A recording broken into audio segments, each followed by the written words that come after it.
গত বছর বিধানসভা ভোটে গন্ডাছড়ার মানুষ আস্থা রেখেছিলেন পৃথক রাজ্যের দাবিদারদের ওপর।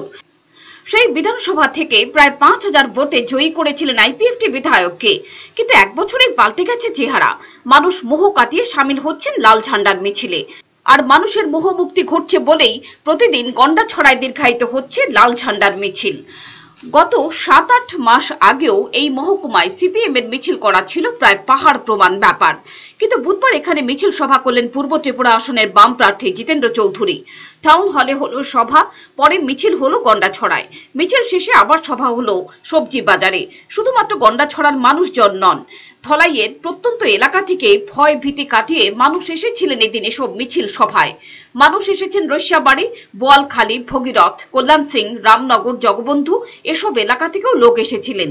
এসব এলাকাতে গত ১ বছর ধরে কাজ খাদ্যের মারাত্মক অভাব। নিরন্ন মানুষ ভরে আছেন গ্রামে, কাজ পাচ্ছেন না। কাজের খোঁজে সীমান্ত পেরিয়ে যাচ্ছেন বাংলাদেশে। তাদের দুর্দশার কথা প্রথম তুলে এনেছিলেন সাংসদ জিতেন্দ্র চৌধুরী। তিনি রাজ্যে এবং সংসদে তুলেছেন এসব অভুক্ত মানুষের কথা, যারা পরিবর্তনের সরকারের নীতির শিকার হচ্ছেন। সেই সাংসদকেই আবারও সংসদে পাঠাতে বুধবার নির্বাচনী প্রচারে গন্ডাছড়ায় নেমে এসেছিলেন সাধারণ মানুষজন।